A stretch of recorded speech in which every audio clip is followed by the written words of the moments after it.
There's something about winter that just makes me feel completely unhinged. And to be honest, it's probably my seasonal depression because in the UK I haven't seen the sun since October. But because of this insanity, I like to read other books about unhinged women to make me feel better about myself. So I thought I'd do a video on my favourite books that I recommend to you about the absolutely most insane women that you need to read. Like absolutely unhinged, that you don't want to root for them because what they're doing is objectively weird or bad, but you can't help but liking them anyway because of their female rage and insights, coupled with their political and social commentary, along with their witty and dark writing, makes it impossible but not to fall in love with them. And if any of those things sound like they're up your street, then stick around because I have a feeling that you'll like these books as well. I'm Kat, by the way, welcome to the channel. Okay, let's get into it.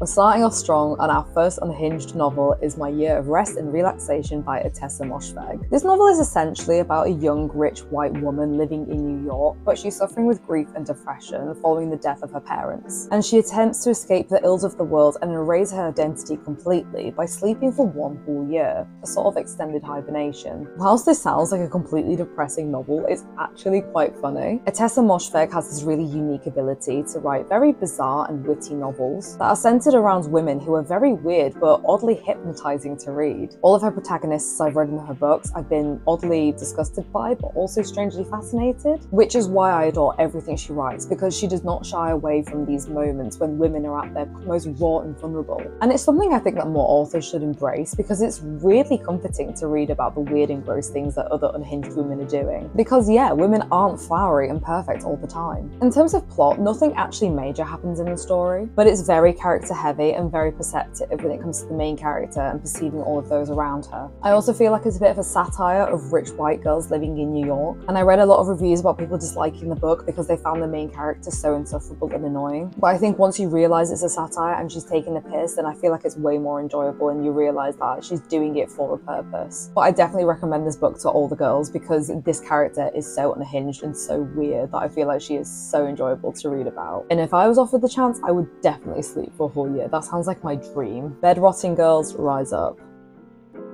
The next book I recommend on my list is Bunny by Mona Awad. Now, this novel actually includes a whole group of unhinged women. The story follows a girl who is a bit of an outsider and she joins this very small but elite university. It's giving dark academia, but she is repelled by this unbearably cliquey and annoying group of girls who all look the same, talk the same, act the same, and they all call each other Bunny. The main character actually then receives an invite to join this group of girls, but finds herself in a very sinister and cultish world where they perform very bizarre rituals. I won't say of what, and I'm going to try and keep it vague to avoid spoilers, but her concept of reality begins to blur as she spends more time with them. Not gonna lie, this book is just straight up weird. Like at so many points in the book I had to put it down and be like, what on earth is going on? I would say you can definitely tell this book has been inspired by The Secret History because it's about a recluse outsider joining a group of misfits that's, you know, studying at an elite university and they perform rituals. But I would definitely argue that this book is a lot more fun and camp and a bit Barbie-ish compared to The Secret History, and it almost feels a bit like a coming-of-age novel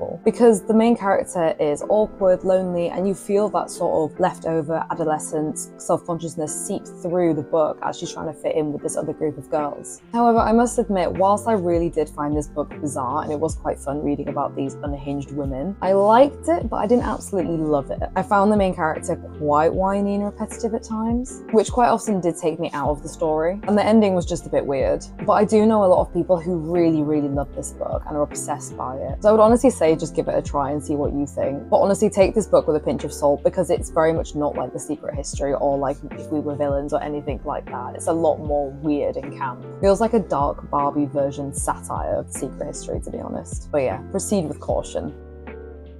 My next unhinged book is Boy Parts by Eliza Clark. This book is about a girl who obsessively takes explicit photos of men who she persuades to model for her. However, as our character is obviously insane, she lies, manipulates, and endangers herself and the others as she gets these men to do very extreme things for the explicit nature of her photographs. AKA, she basically abuses them and hurts them. I've heard people say that this is a modern day version of American Psycho, but for hot girls. I get where they're coming from, but I kind of disagree. As someone that's read American Psycho, I can tell you that book is way more darker and a lot lot more graphic, whereas I would argue this book is a little bit more lighter and PG. However, one of the things I did like about American Psycho that I felt that this book also had was this in-depth level of the social commentary. The author explores many themes in this book, including gender issues and power dynamics, sexuality, consent, gentrification, etc, etc, which makes the book so much more interesting because whilst you disagree with the really messed up things that she's doing in her actions, you kind of agree at the same time of like her reasoning behind it because of her political stance on things, and it kind of leaves you in a bit of limbo and trying to work out what she's doing is right or not. However, at the same time, this book is very dark and witty, so it is very captivating to read. There's no real plot to this, it's very much based on the characters, so you're quite intrigued to see where the book is going when you read it. Another thing I actually quite like about this book is that it's set in Newcastle in the UK, and that's where I went to uni, so when I was reading it, it did feel like weirdly nostalgic, minus the abusing men part. But I did appreciate the Geordie references. But all in all, a very unhinged book that I would recommend. The next book on my list is How to Kill Your Family by Bella Mackie. I would definitely argue that this is the most fun book on the list. It's definitely the one that's most plot heavy and you're constantly captivated to find out what happens next. I would almost argue this is like a crime/comedy novel. It follows a girl who discovers her absent father is actually a millionaire and didn't help her dying mother when she was in need. So she takes revenge and sets out on killing every single member of her dad's family. It's giving daddy issues, but I'm here for it. This book is so entertaining and captivating. The book is extremely engaging because you're constantly trying to work out what happens next, like who's she going to kill, how's she going to do it, is she going to get caught? Whilst at the same time there's really great social commentary about social class and family. It's one of those books where you know what she's doing is so completely fucked up, but you can't help but side with her because her justification is so valid, and you have this female rage for her on her behalf, and you're a bit like, yeah, you know what, actually I want her to get revenge. I read this book a few years ago when I was at Christmas with my family, and I remember my mum seeing the cover of the book being like, what on earth? Thinking I was about to have a mental breakdown and kill everyone in the house. Similar to Bunny, however, I liked this book, but I didn't absolutely love it because I found the ending a little bit of a letdown. However, I know some people who really enjoyed this book all in all, but this is just a flag in case you get to the end of the book and you're a bit like, what? But I still really liked the main character and the plot all up until the ending, so see if this book is for you or not.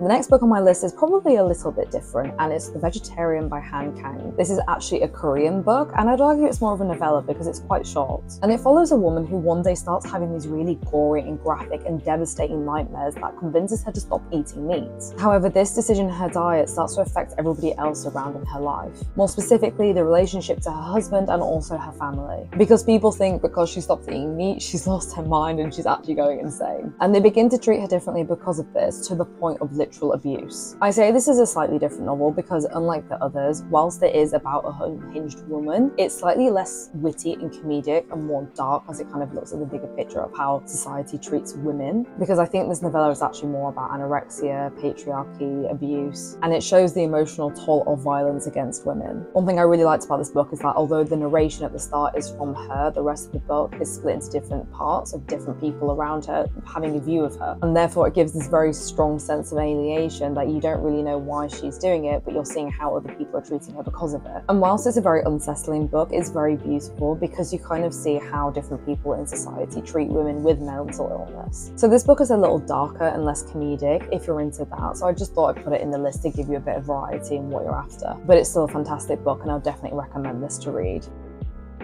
The very final book on my list is undoubtedly probably the most unhinged woman in this whole list, and it's Earthlings by Sayaka Murata. Oh my god, where to begin with this book? Because she's not like other girls. This is actually a Japanese novel, and it follows a girl who is convinced that she's some sort of witch or alien. And when she's young, she visits her grandparents' home quite often in the mountains, and she plays out with her cousin quite often. And they both make a promise that they're going to survive no matter what. The book then skips ahead from when she's older, and you find out that she's married to her asexual husband, and they're both pretending to be normal. However, in typical family fashion, the rest of her family keep asking, why aren't you pregnant yet? So there's this big family meetup back in the mountains at their grandparents' house, and well, let's just say that a lot of fucked up things happen there. I'm keeping it vague because I know spoilers will just ruin the book, and it's the most shocking ending ever, so I kind of want to keep you in the dark with it because it's so much better if you don't know what happens.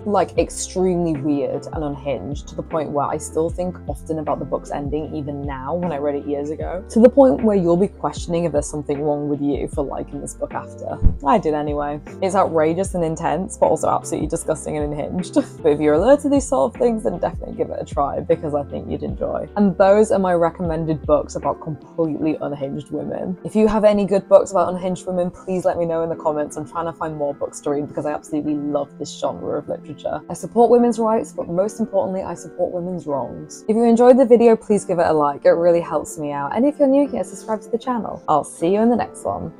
Bye.